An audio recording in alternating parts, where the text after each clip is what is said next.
It was Texas, it was Tennessee. It was what I had coming to me. Howdy, folks. Welcome in. You have arrived at the Texas to Tennessee podcast. My name is Steve. Up top, that is Dr. Gravy. Welcome in, Howdy. sir. How are you? I'm doing good. Doing Good, man. good. Tonight, privileged to have Addison Johnson joining us for the second time. Hmm. Welcome in, Hey and guys. Addison, good to see you. Hey man, thanks so much for having me. Great to be back on with you guys. Yeah, I'm super fired up because first time through, Soul Gravy wouldn't let me on the show. So I know excited. that's why I came back. I appreciate that. I appreciate that. I was trying to Um, think about that and why that happened that way. I think we had to do an early daytime recording. I think. Yeah, yeah, could yeah, I could think so. very well be. I'm sure I didn't have a great excuse for not being there, but I'm thrilled to be here tonight. Folks, we see you on YouTube and Facebook. Thank you for joining. If you're there, this will be the only, maybe the only selfless promotion for tonight. But if you're on YouTube, that's kind of our preferred place. All the cool kids hang out there. That's where the great questions come in. Feel free to hit the subscribe button. It is free.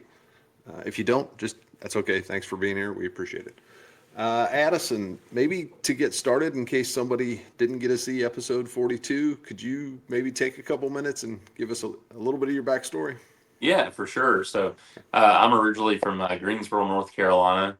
I moved down to probably started playing guitar and writing and stuff when I was around 13, 14, and then started getting serious about it towards the end of high school and moved down to Nashville with about $50 in my pocket and worked every miserable job that you could possibly think of. And year after year, it's gotten a little better and a little better to where I've been here for 14 years now and tour all over the world these days, which is cool. It's still all independent, all organic, and having a lot of fun. Not sleeping a lot. When I do, it's usually in a white transit. But outside of that, it's been a special year. It's been it's been best year I've ever had, and so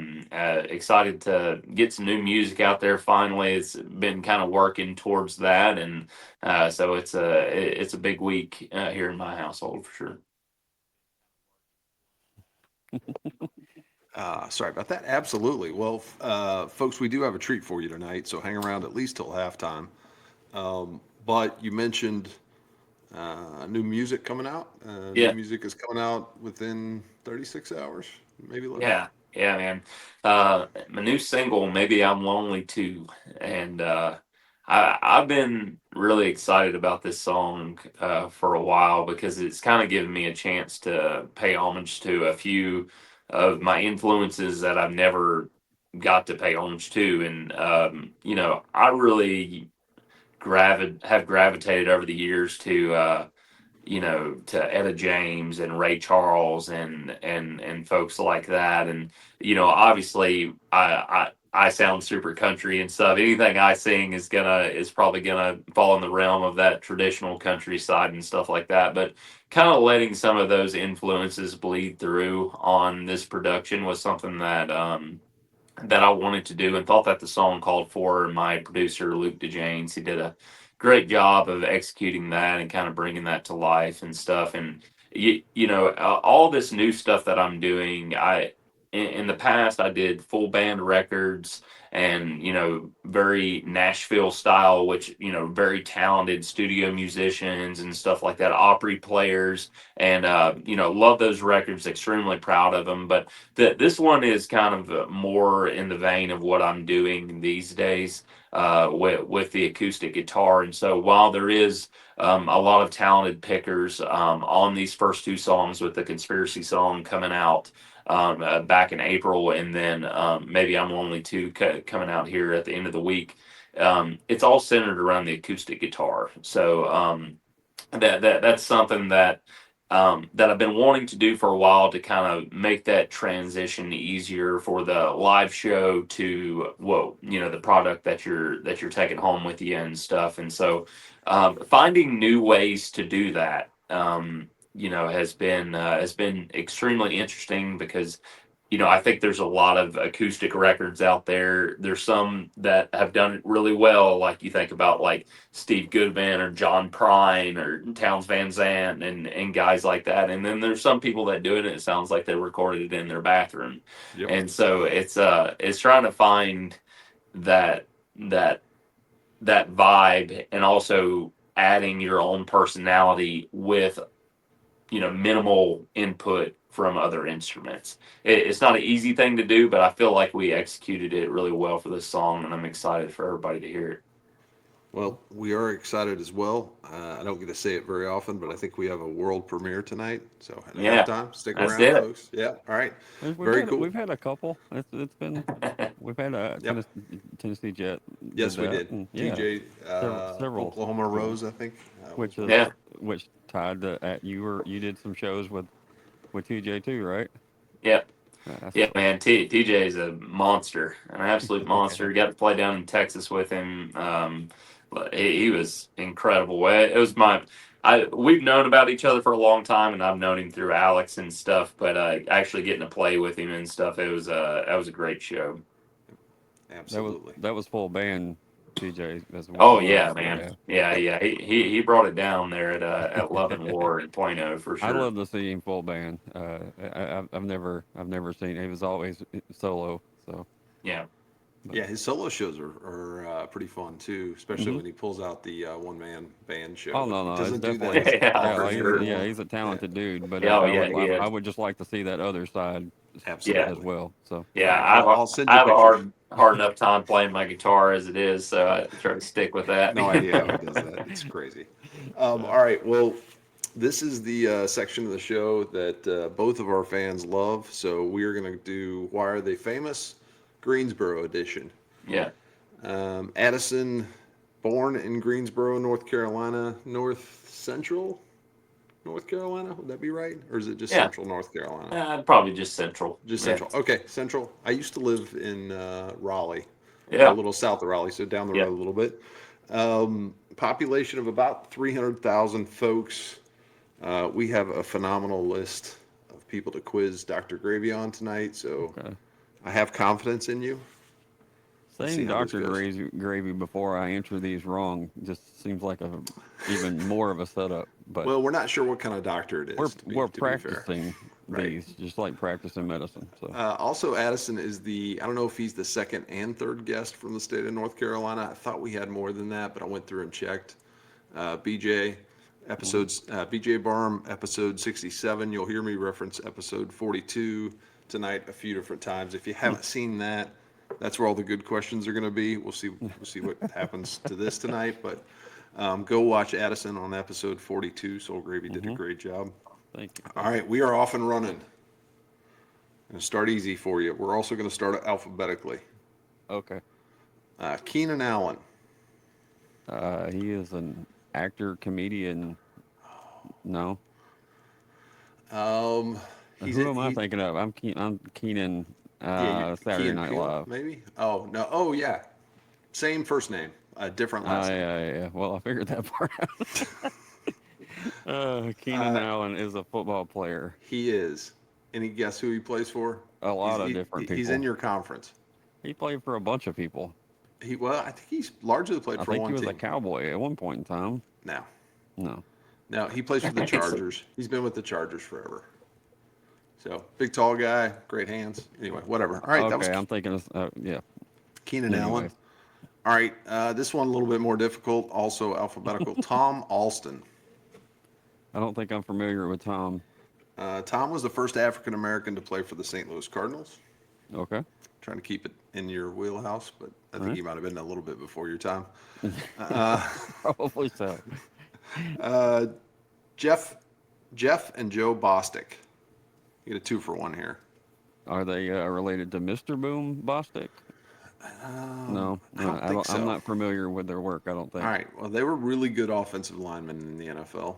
So Okay. now we're going to pick it up here. Chris Daughtry. He is a rock and roll singer. He was. started off on not America's Got Talent. The other one. The other I'm one, blank. yeah. American Idol. Yeah, that one. Yep. I don't know what season it was. Me 'Cause neither. I don't watch that show, but I think he won, or at least was in the. He was on there. So I saw shout him. out to Chris. I saw him live a couple, or at least one time. Oh. He did a hell of a cover of "Hey Man, Nice Shot" by Filter. Ah, nice, very cool. A great cover of that one. Nice. All right. This will take you back to your youth, maybe. Rick Dees. Rick D. He's a DJ. He is. I Yeah, really opened from, the door for from you on Memphis. that one, but you didn't take the bait. Yeah. Well, I thought he was there for a second. but he was hopeful. he was in Memphis Yep. at Famous. WHBQ, which they turned into a sports station that I worked at. Oh, there you go. Shout out to Rick D. You get to say hi to Right. him on the wall every morning. Uh-huh. All right, Dino Hackett.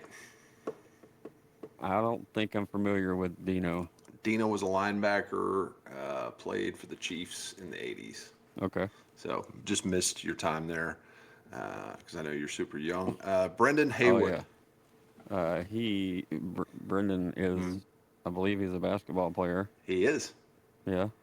I know he played for the Mavericks for a while here in Dallas, but I think he played some other places too. I think so too. All right, good job. He played for the University of National Champions as well.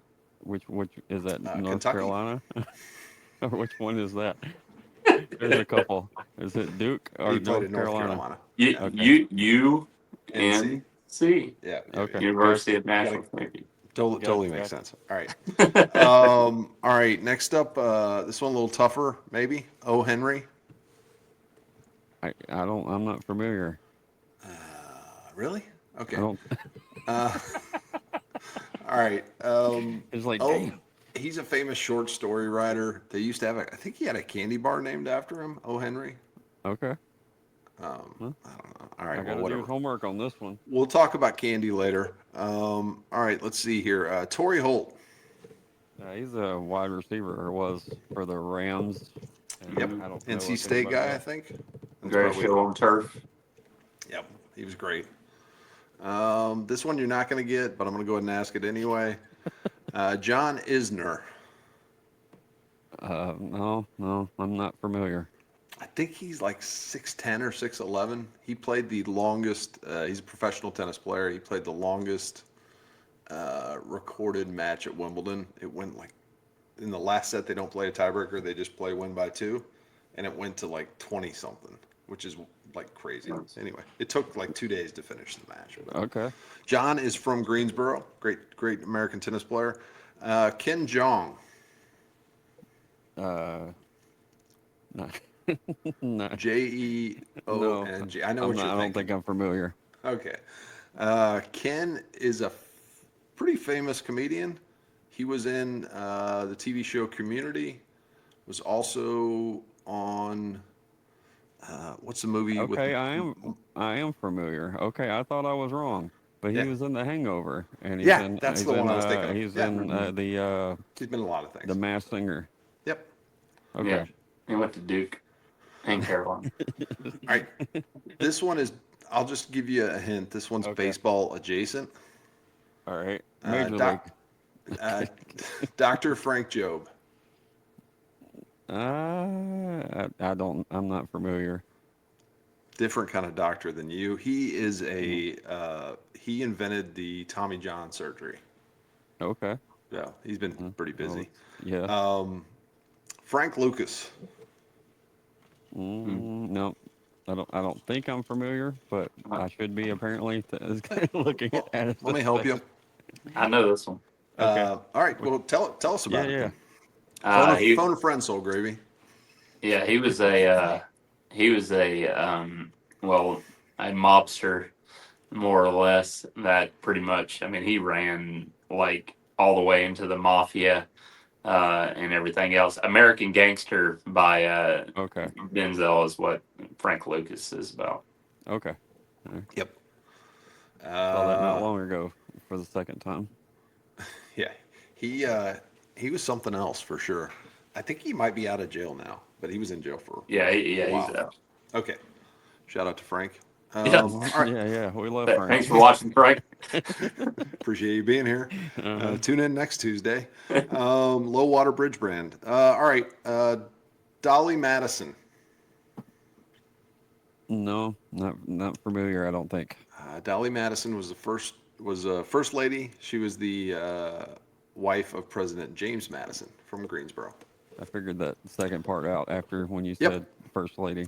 Got a few more. Okay. Danny Manning. Danny was a basketball player Yep. for Kansas. He And, was University of Kansas. Phoenix Suns and Clippers. I think the Rockets, but I'm not sure. Maybe he was drafted. That was during that was during The the dark NBA period? Jam days. Oh yeah. Okay. Well, I think he was drafted and spent And the most of his career with the Clippers because he Okay. was on that when Donald Sterling owned the team. Hell yeah. Yeah, that whole thing. All right. Don't go too far, Soul Gravy. Bob McAdoo.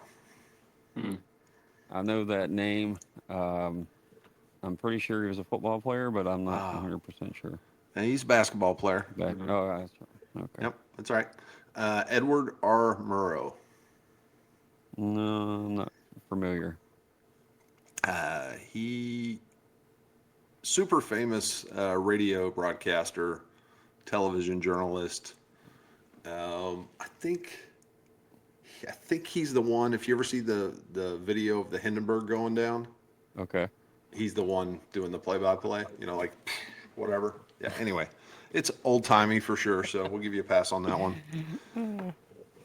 Fred Neal, and I'm going to help you a little bit on this one. Okay, but good. Unless you know who Fred Neal is. I feel like I should, but no. Middle name Curly. Curly Neal. Yes. And what was he? He was Curly Neal. I know. I'm Meadowlark Lemon. Does that help? No. Harlem Globetrotter. Okay. So he Little was short, a bald he was guy. a basketball player. Yeah, that's Yep. right. Okay. Three more. And I'm the gonna guest on Scooby Doo when I was a kid. There you go. I know exactly what you're talking about. All right. Well, we're good. Ricky Prohl.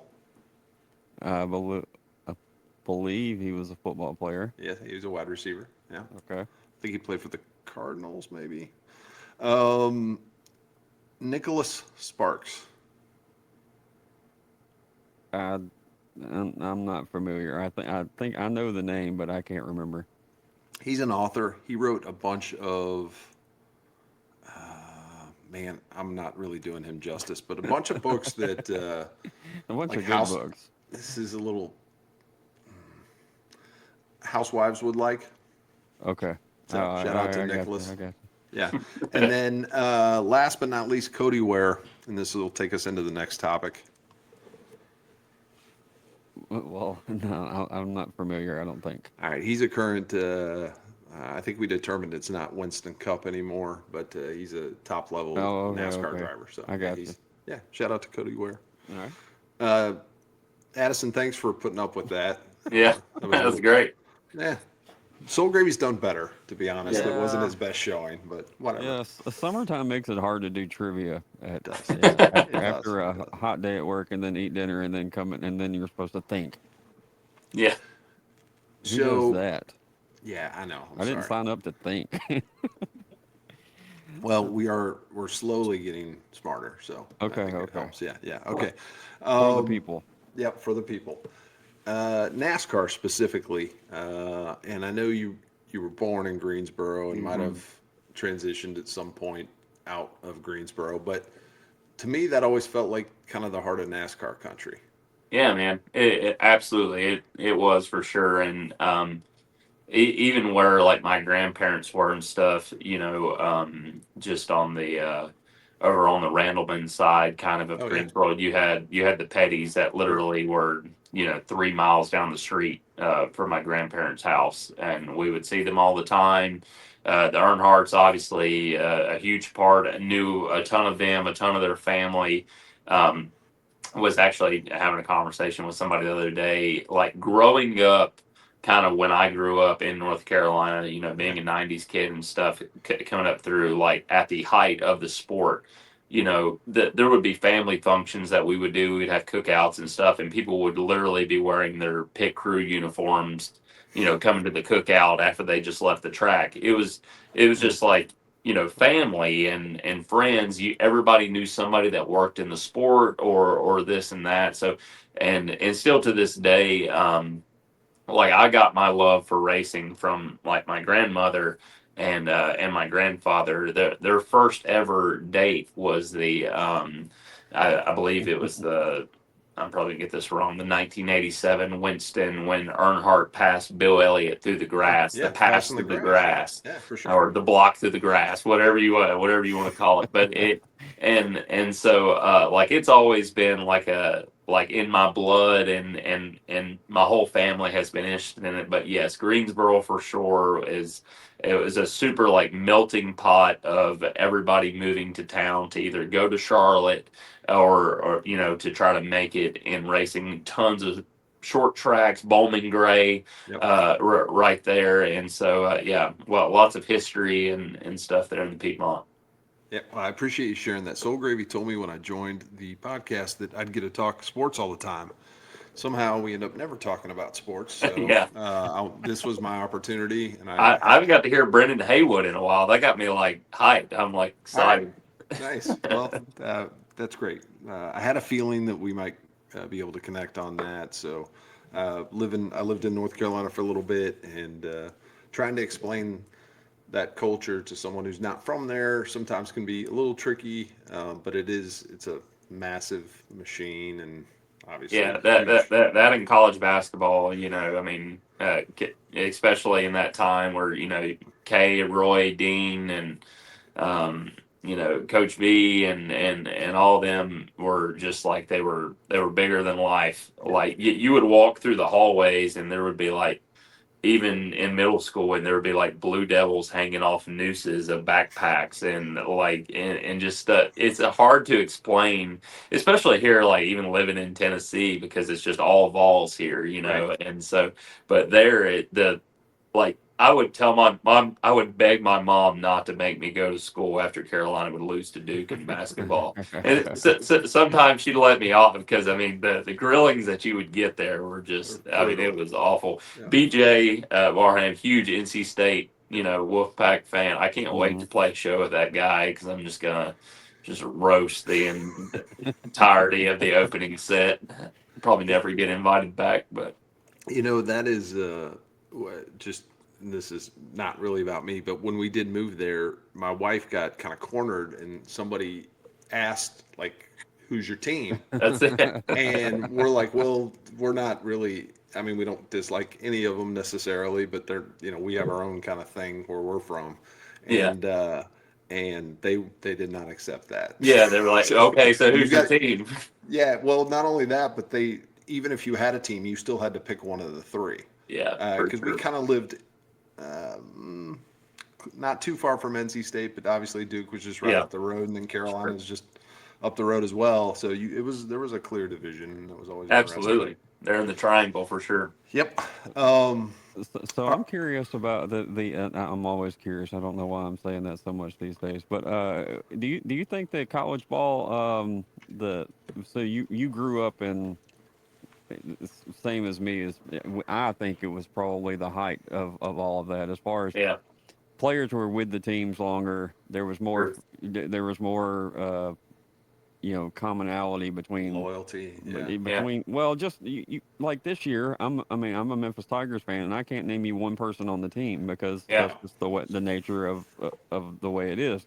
So, do you feel like, as far as the younger generation still follows college basketball as much as we did at that, back in the day? But probably not. And I say that because I don't feel like it's that way here. And Memphis is a basketball town. well, and you look at just the coaches. The coaches were bigger than the game for a long time. Understood. And that's an aspect of it that I think is not there anymore, just really because we lost kind of that old guard. But you look at some of those, like those old battles, whether it was like Coach K going up against Gary Williams and going to Maryland and stuff like that. Like Bob they Knapp. all wore suits, like they were like they were the dons of basketball, and so we all like tuned in to watch, just as much the coaches as we did the players, and sure, guys stayed 3 or 4 years and stuff like that. Money's always going to change everything. Unfortunately, that's just a fact of life. I was just curious. Like we do, like in my area, that I don't. The if you go to a Memphis Tigers basketball game, there's nobody there younger than 45. Yeah, sure. That's not When ideal. I was younger, everybody knew Yeah, the stars of the team at the time. So it just yeah. seems like that has not recirculated or whatever you want to call that.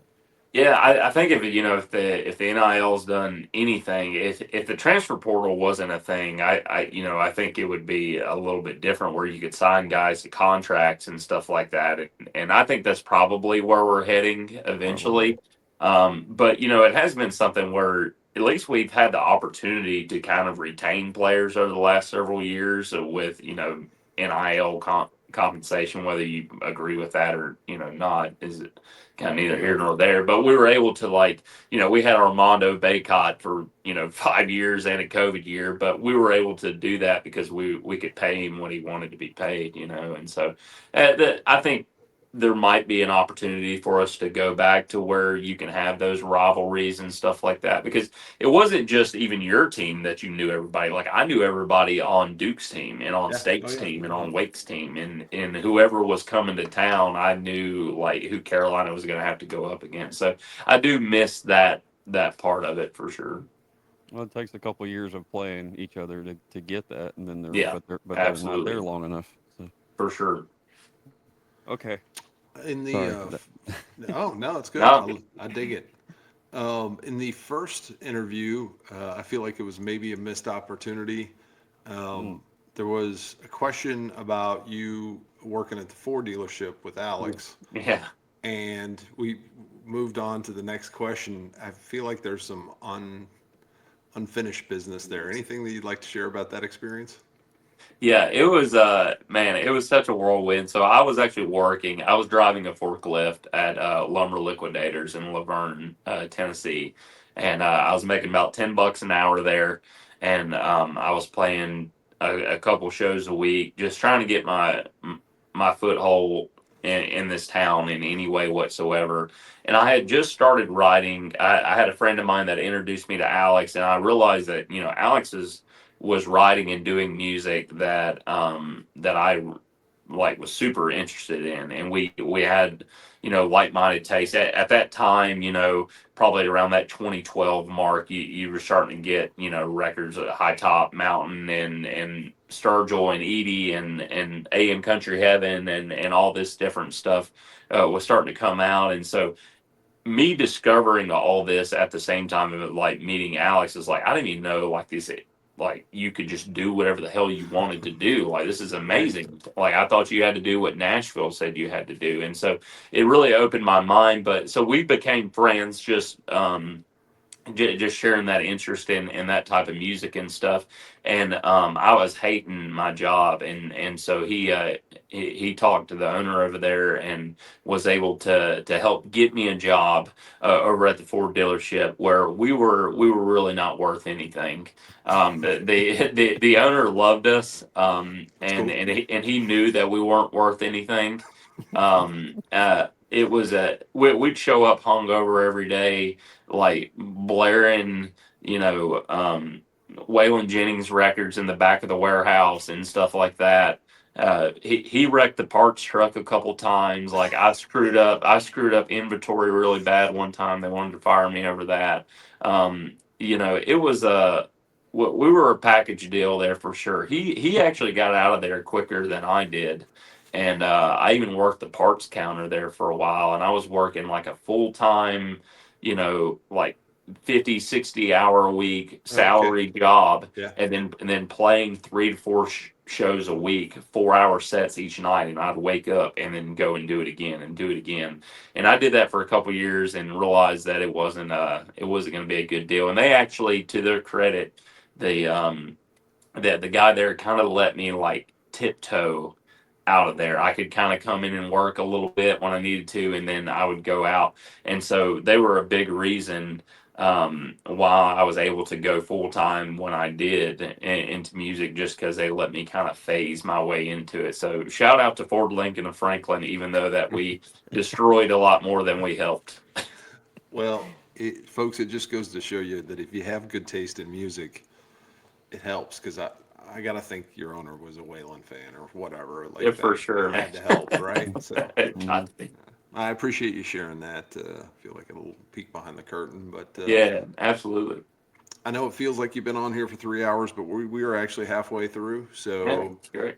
we are ready for the world premiere. I don't know if you'd like to intro the song for us and tell us a little bit about it, and then we'll go quiet on this end. Yeah, like I mentioned earlier, just being able to kind of bring some of those influences that I haven't ever got to touch on previous projects and stuff like that. It's also kind of outlining a new direction for me musically, and not only from a production side, but from a songwriting side as well. And so, trying a bunch of different things on this song. It is still a very traditional song, and I'm just a huge vinyl guy. I think do y'all love records and stuff too? Is that Mm-hmm. I do. yeah? I don't own any, but Soul Gravy owns a few for me. Yeah. I know. Soul Grave's got a couple thousand, and so with this song, I wanted to kind of pay tribute to all my vinyl lovers out there, and that's all I'll say about it. I'll let the All right, song kind of speak for itself from there.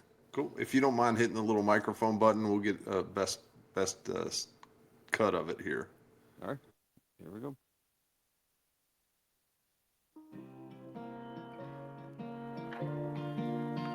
She don't want me, she's just lonely.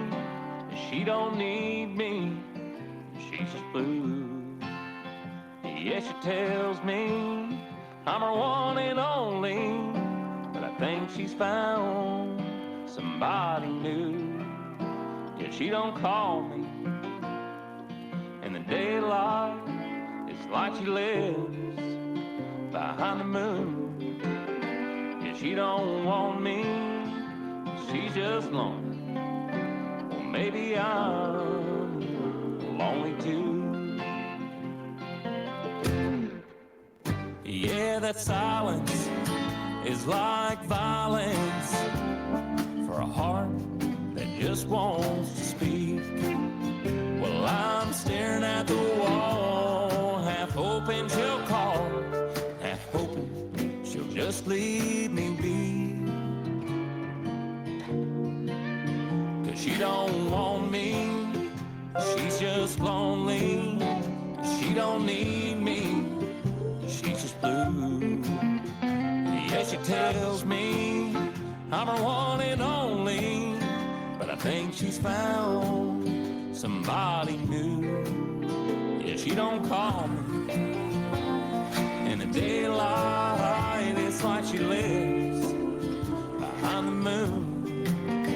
Yeah, she don't want me, she's just lonely. Well, maybe I'm lonely too.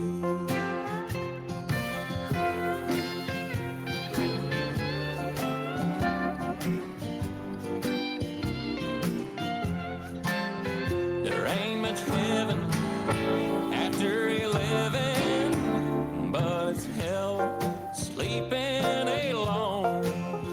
To go to heaven and not, I'll feel like hell in the light, 'cause that's no angel calling my phone. Yeah, she don't want me, she's just lonely. She don't need me, she's just blue. Yeah, she tells me I'm her one and only, but I think she's found somebody new. Yeah, she don't call in the daylight. It's like she lives behind the moon. Yeah, she don't want me, she's just lonely. Well, maybe I'm lonely too. She don't want me, she's just lonely.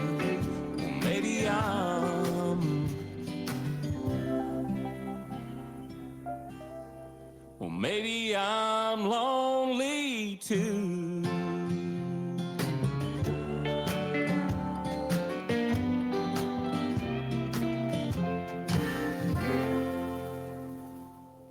Cha cha cha. Yeah, dig it. Thanks, Sam. I had a picture saved, and then it apparently was not the correct format, so I dropped the ball on that one. These things- You know, well, that's that that professional awkward- part. Yeah, the awkward staring at each other when you're listening to the music is always kind of a cool thing for the people in the chat. So It's probably worse when it's a love song. yeah, maybe. Yeah. That was great though.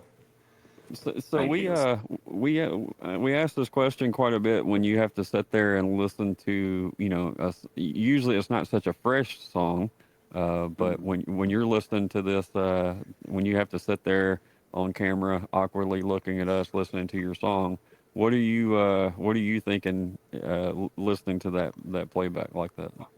I'm always overanalyzing everything that we did. Trying to think if it was right or if it could be done better, or this is great, I love how he did that. I just going through the process of the song always. What about the songs that have some age on them? The same thing. Yeah, for sure. I think sometimes it's even just thinking about the time period or where I was when I was recording those songs and stuff like that, and or if it's it's funny because some songs that I don't even have in the set, like people will request obviously, and it's like after a while people will continue to request them, and they will work themselves back into the set. That the fans will literally push it back into the set, and so sometimes I'll think about it as like, man, that's not in there, but I get requests for that a lot. I need to put that back in, so that's something I think about too. And I was also going to bring up, speaking of the photos, that's one of the big things that you're pretty into, correct? Yeah, man, I love photography and stuff. I think it's I've been taking around. I not saying I'm very good at it. I just like to do it out on the road and stuff. Do a little film photography. Got like an old school '87 Minolta X700 that I take around and have fun with. Yeah. Well, that's one of the other things that you and Edie have in common as well, I Yeah. think, right? Yeah, no, for sure. Yeah. I sometimes he'll shoot me stuff, or I'll shoot him over stuff of things that we've done. I think he's got a little bit more talent for it than I do, but I definitely have enjoyed it over especially the last year or so, getting to go to some different places and it kind of gives me something to do that's not it gives you an opportunity to check out different things and also have a different way of taking it in. Yeah. To slow down and take it in, take the Yeah. I'm a little self-conscious now that I did not know that. Yeah, so So you didn't know sorry. he was in the photography and everything as not. you took pictures of his. Yes, Okay. yes. No, I couldn't tell you anything about anything. I just like doing it. Yeah, well, cool. That is super cool. You brought up Jason. We love talking about Jason Edie. Yeah. I think you're playing a show with him here shortly. Yep. Friday night we'll be at Chiefs on Broadway. Probably my first time playing on Broadway in like 12 years. So I think I'm excited to be back down there. No, I'm kidding. That's a joke. I've heard so many great things about Chiefs, man. It's Eric Church is going to do a venue, and that's what he's done down there. And already so many awesome. I saw Ray Wiley Hubbard playing down there and stuff. So many great people have already played down there. So excited to have my chance and stuff, especially with someone I respect like Edie. So and then we're heading up to Twisted Tree Music Hall, who sponsored my tour this year, and then me and Edie are going to play up there, and then we're going to part ways there, and I'm heading up to Wisconsin. Okay, nice. Well, it'll be cooler up there, I think. Yeah, I think. Hopefully. Yeah.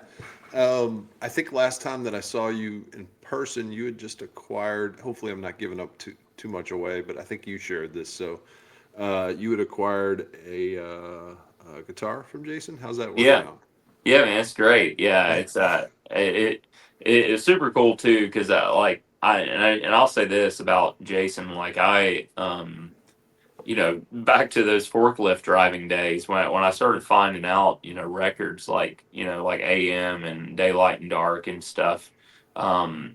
Man, those records really changed my game on how you can actually do stuff. Adam Hood, the same thing. Chris Knight, all those guys, and so getting now to tour and to know Jason and to know Adam, and that's something that's been super cool for me because there isn't really any one way to do this music thing. There's about 1,000 different ways to do it, and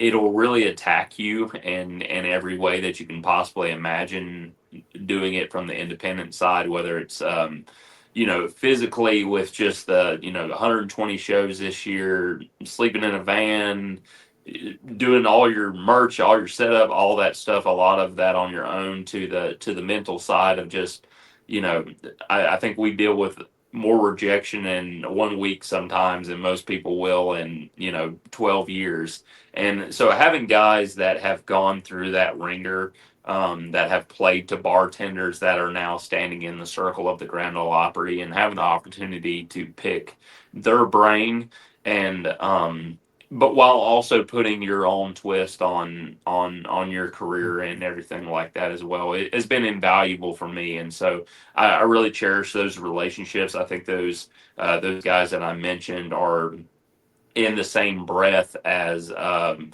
of the greatest songwriters that have ever lived. That I don't think that they've gotten the credit that they deserved, but I think they will by the end of it. So the fact that I even get to play shows with these guys, I'm extremely grateful for, and I've enjoyed getting to know them and getting to learn from them as well.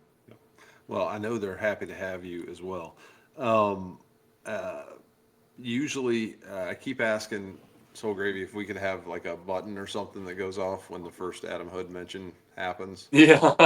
Because it happens, not every show, but it happens probably 90% of the shows. And Yeah. sometimes it happens in the first 7 minutes, and sometimes it happens a little bit later. But we need like confetti or something to go off every time we mention I'll work on Adam. it. Okay, I'll work on it. appreciate that. We talk a little bit see about. we need to get him to record us something. He'd do it. He'd do it for sure.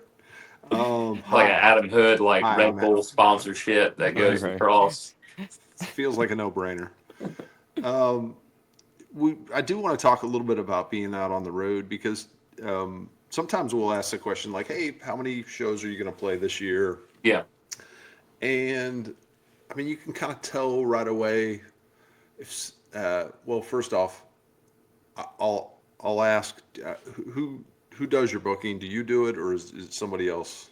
So Do you have some assistance, or I do have a little help, but the majority of it is being done or at least overseen by me. Okay. All right.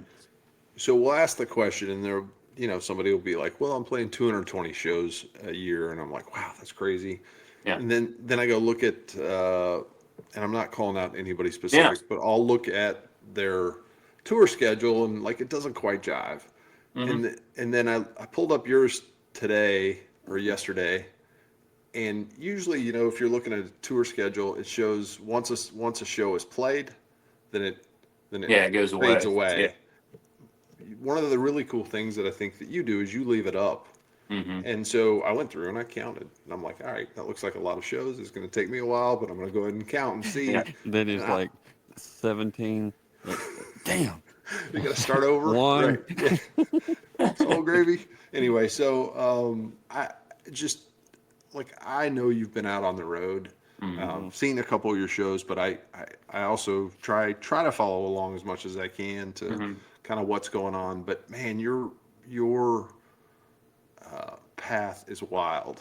It really is, and I know it's a unique lifestyle. But is there anything that you can share about kind of how you do that and how you are on the road constantly? And I mean, it just, I don't know, it Because seems you a went from little playing crazy. around town, right, and then jump. I mean, and then just Yeah. going. Yeah. Yeah, man. I don't know. I think it's something for me that just got in my blood, and I just it like I just don't like the driving doesn't bother me. All the stuff that should bother you like doesn't bother me. Like it I just not saying that, little things don't get on my nerves with touring and stuff like that, Sure. but I just think I've always said that there's two types of people that try to do this. That there's people that want to do it, and there's people that have to do it. And I've always just felt like I was someone that had to do this. And I like when I'm not on the road, like I miss it like immediately. I not saying that I don't need a break now and then because Sure. I certainly do, but like I miss the sound of the 18 wheelers at the Love's truck stop. Yeah. Like at night, like I miss Yeah, it's home. that stuff. Just the Hmm. there's little things that that you just the beautiful country that you get to see while doing this.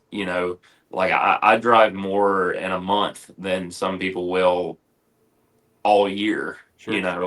And coming from uh, I was born in Greensboro. I was raised in Gibsonville, Stokesdale, North Carolina, very little towns, and we didn't really do a whole lot of like going anywhere or doing it. Never did Disney World or anything like that, and so like the fact that I'm able to go to somewhere like Alaska or go to Europe or go and drive across the country and go play music somewhere like that is such a huge deal for me. Something that I just it's it's like that's baked into the money that I charge to go play music because it's such an incredible experience. Getting to go to South Dakota for the first time, and see the Badlands and hike through there and stuff like that.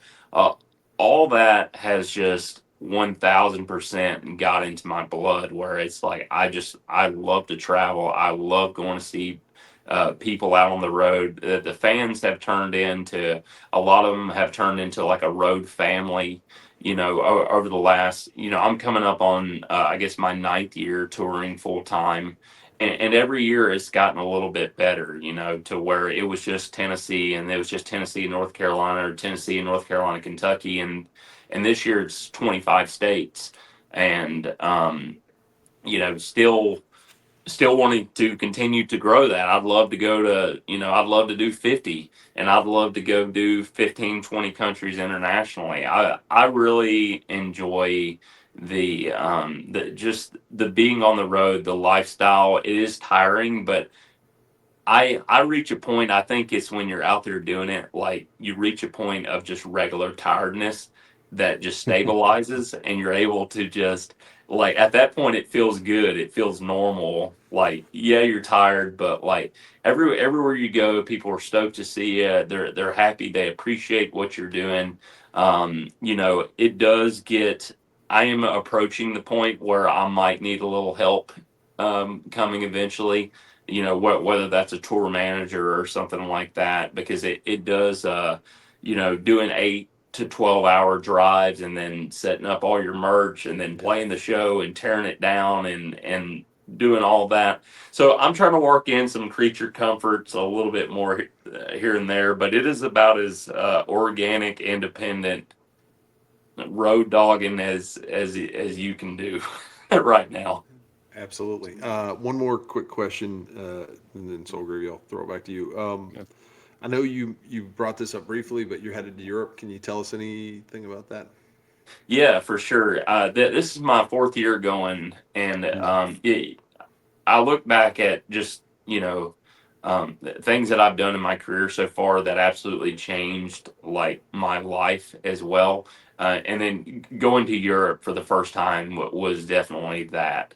It was just, yeah, I always compare it to sending a redneck to the moon. That's what it felt like the first time for sure. But I've just created so many friendships over there now, and it kind of goes back to what I just touched on of getting to go and see new places and experience new things. And I the first year that I was there, I was playing in Liechtenstein, just south of Germany, Oh wow. I was playing the Country and Barbecue Festival there, and they had about I was playing in front of about 1,300 people or so with Ray Scott and a bunch of guys from over here. And I get on stage and I'm singing "Rollin' Stolen," one of my songs, and I get to the chorus or whatever, and I watch about seven people jump up and start singing the chorus. And it's a song about and for everybody that's listening that has no idea who I am, it's a song about a guy that steals a Chevelle to sell fake drugs to the Italian mafia in New Orleans. And I'm like watering up on stage watching these seven people That's amazing. sing this because, I'm 6,000 miles away from home or whatever. Yeah. And people know this song. And I just thought that was such an incredible experience. And so every year I've wanted to go back. And honestly, like it has benefits for here on the state side as well.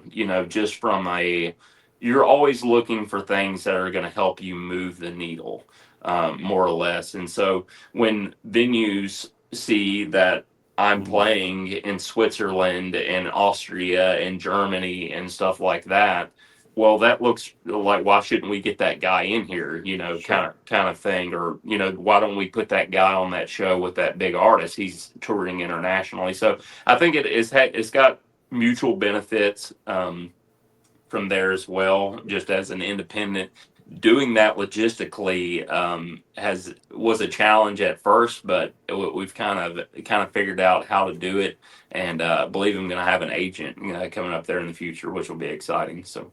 Nice. Yeah. So I met met you at North Springs. I want to make Yeah, sure we plug that a little bit, Yeah, absolutely. just absolutely. because it's coming up. It'll be here before we know it. We had Dustin on not long ago, I'm and sorry about that. It was a good time. uh, yeah, yeah, and he's been a huge supporter of yours going way back. Yeah, But I was thinking about this. I met you there, and I think you kind of had one of those moments, the not maybe not the tear up moment, but close to it, as far as just people being in the crowd there, singing your songs back, F5 and yeah, all those songs. I mean, it seemed like because I didn't know who you were, which I didn't know. I didn't know half the people on the bill or half the people in the crowd. sure. Yeah, I drive over completely, blind yeah, and enjoy everything about it. Um, so I'm taking the whole thing in as far as watching you and then watching the crowd and then the yeah, combination of the two. So it was pretty yeah. cool to see.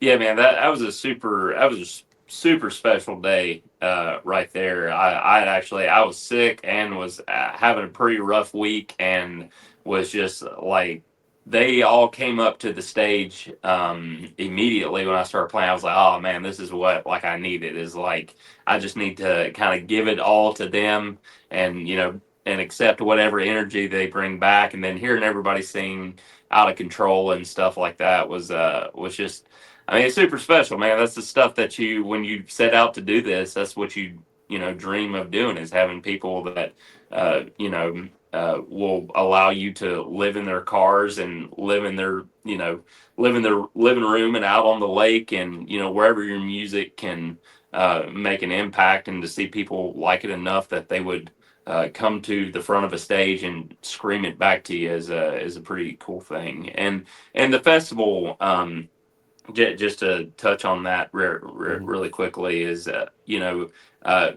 I know you have a bunch of followers on here that love independent country music. If you get the opportunity to go to the North Springs Music Festival, it is unlike any festival that I have ever seen. I was talking to Dustin actually earlier tonight, and I compared it to. I said, "Man, it feels like a playoff game. That's what it feels like. It's like the first cold weekend or cool weekend of the year. You have all these big hitting national acts, independent artists coming to this little hayfield out in the middle of nowhere, Tennessee for the most part, with hills just hanging over everything, and it just has a different feel. And really, it's because like there's not a whole bunch of corporate fingerprints all over this festival. It's like a festival in the 80s or the 90s, like exactly. It's Americans getting together, listening to music, drinking beer, and an artist getting up there and playing music for those people, and that's all it is.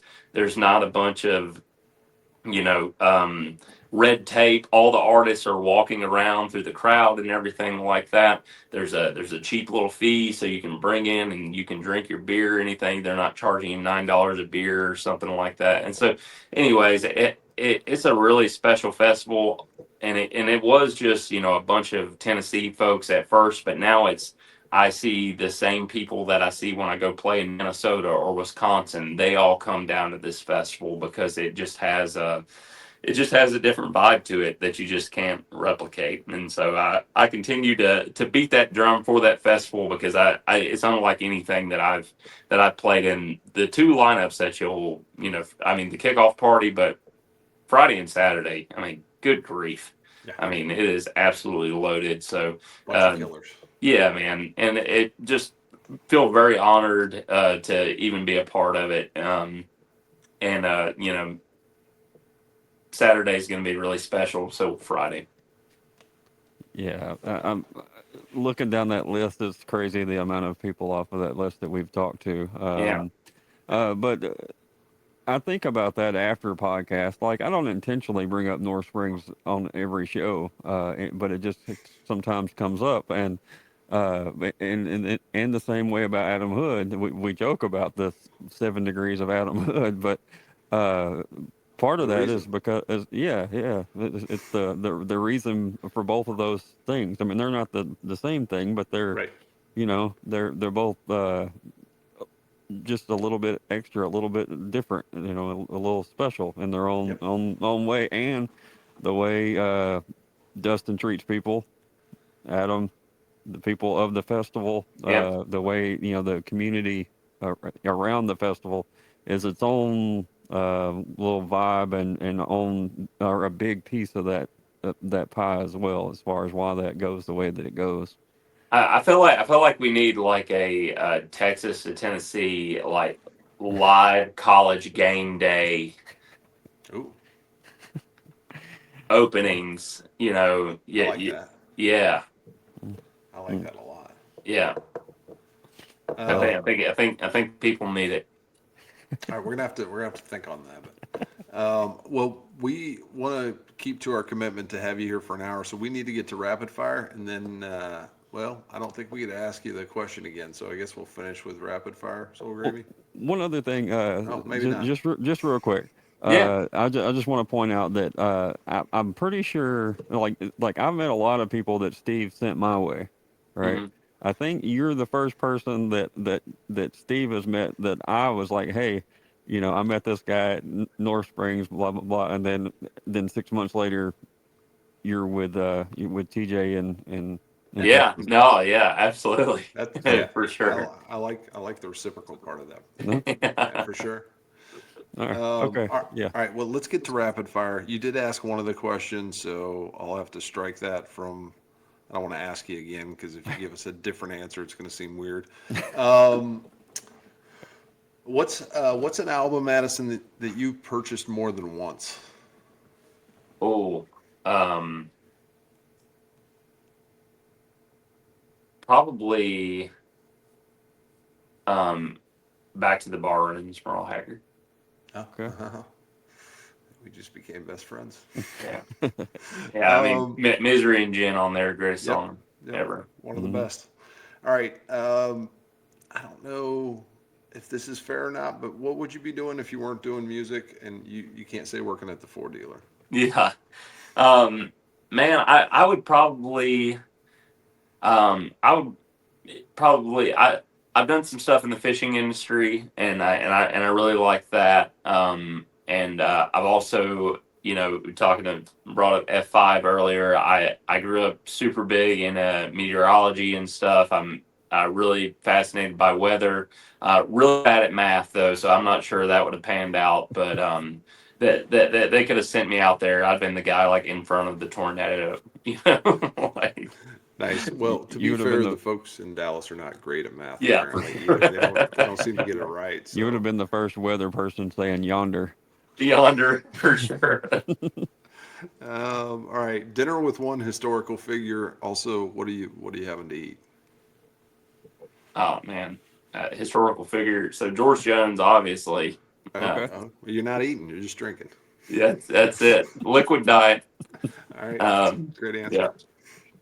answer. We asked you that last time, so I can't ask you that. All right. I don't think we asked you this one. First concert you attended, and then first concert that you paid to go see. I think my dad took me and my stepbrother to see Lincoln Park. Oh, nice. All right. Yeah. And Solid.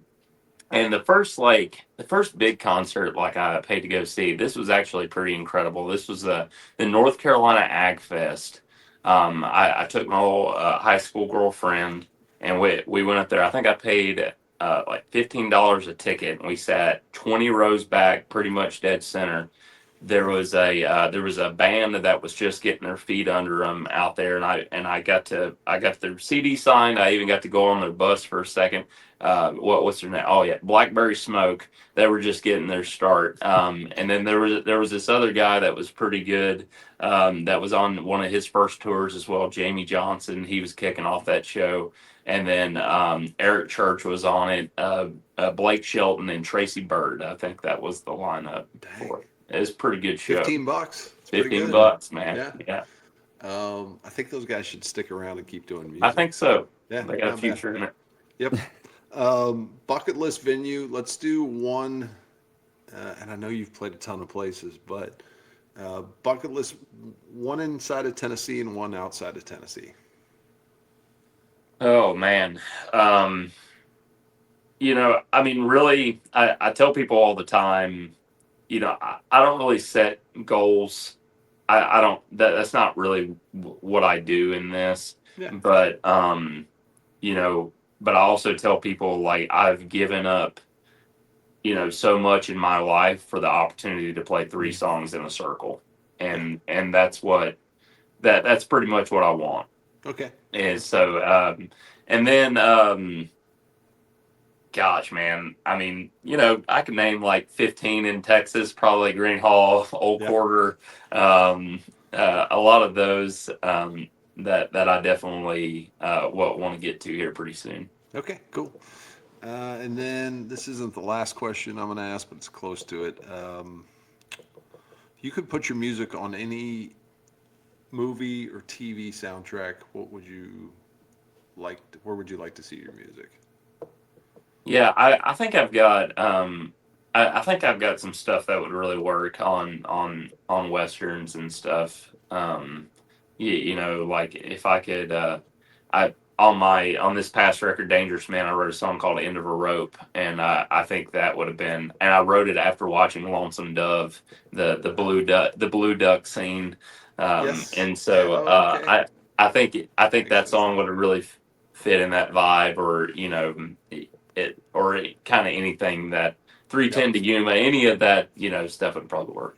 It's going to be expensive to re-engineer that, but that song makes a little bit more sense to me, Yeah. knowing that you watch that. So that's super cool. For sure. All right, this is most controversial question of the night, maybe. Yeah. Tribute bands, yay or nay? I think I'm nay. Nay. All right, fair. That's it. That's perfect. All right. Yeah. Soul Gravy, I'll kick it over to you. Okay. All right. So, do you remember what your what the answer was to the Little Debbie question? Yeah, of course, zebra cakes. Okay. All right. So there was was the glass bottle cokes, That's it. and then the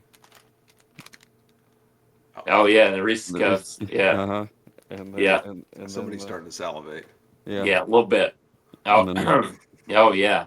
so part I just wanted to do that for the hell of it, but two, you had somebody actually come to one of your shows Yeah. after your first visit to this podcast and bring you a goodie bag. Can you tell folks Yeah, about for that? sure. It's so cool, man. I love that y'all do that.